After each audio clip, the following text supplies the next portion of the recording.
Hi, it's nice to be here. I'm really excited to be able to do this first opportunity of doing stand-up here in Jasper, Wyoming. As he said, I go by Dusty Rose. I moved here in last November, left my husband after 20 years together, 19 years married, because cocaine's a hell of a drug.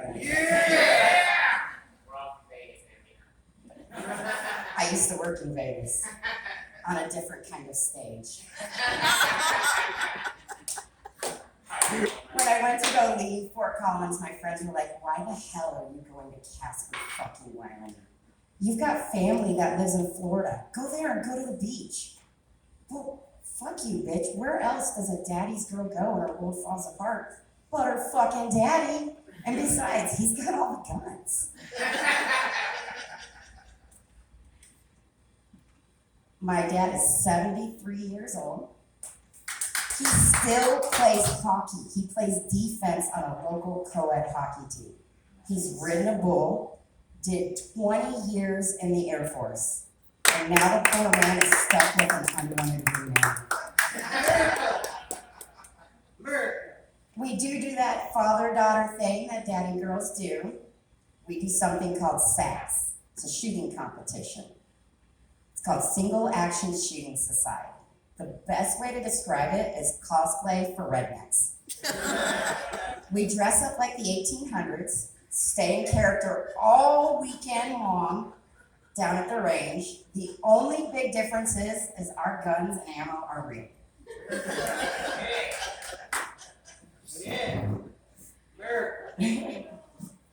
We get to pick aliases, just like strippers do.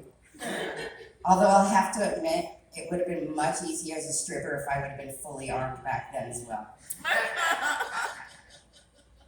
And just like when any woman gets involved in men's sports, all the men have their advice for you.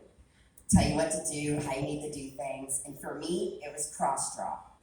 It's gonna be too hard for you. You've gotta do this little dance for it. You just do regular holsters, it'll be easier for you. And for those of you who don't know what that is, regular holsters are when you have one sidearm on each hip. Cross draw, you have one on your right and one right there in your crotch. So you do have to do like this little dance, that way you're not pulling your gun out and sweeping everybody and shooting everybody up.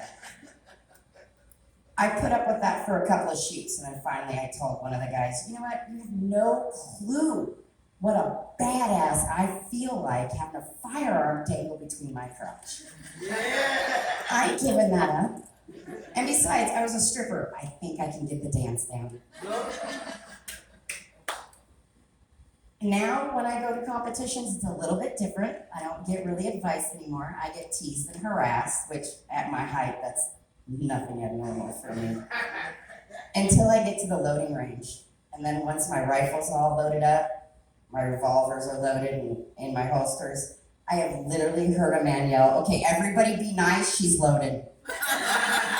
And that's actually smart because I think women are better shots. We have something called focused rage.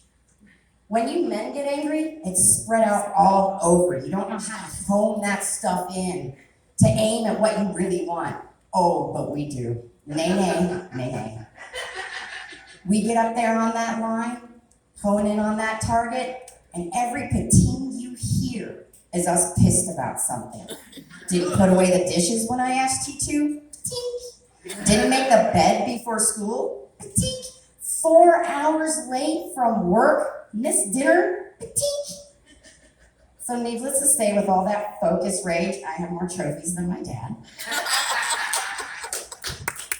But in transparency, I am normally the only one in my category, so that kind of helps me out there too.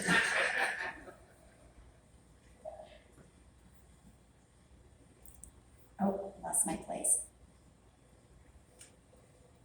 Oh, I don't really inspire to be like a political comic or anything like that. I don't really understand politics.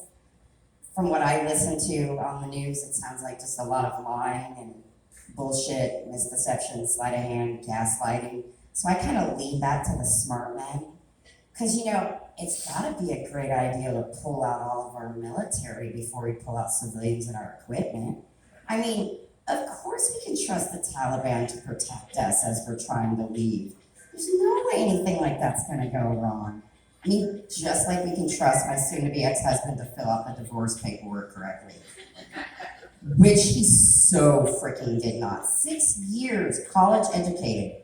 He sends me basically blank paperwork, missing pages.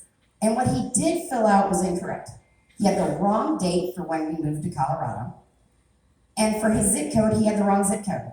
We've lived in that same place for 5 years. And not only was it the wrong zip code, it only had 3 digits in it. So needless to say, I had to get an attorney. I really didn't want to go that route. I just wanted to leave, let him have his life. I aspired for that Motley Crue song, "Girl, don't go away, man, just go away."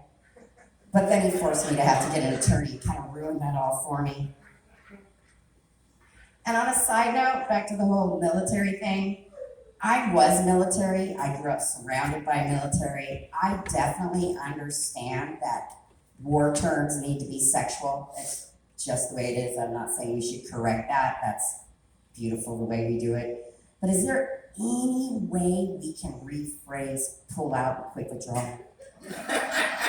Because to me, when I hear that, I think somebody left that situation very unsatisfied. Can we find a phrase where it sounds like both people left pleasantly surprised? I mean, I know that's a lot to ask for. I'm just a girl. I don't know much about politics. But I'm just asking, can we for once leave a country where everybody's like, oh, that wasn't that bad? Well, that's all I have for my first set. Thank you guys so much for your time.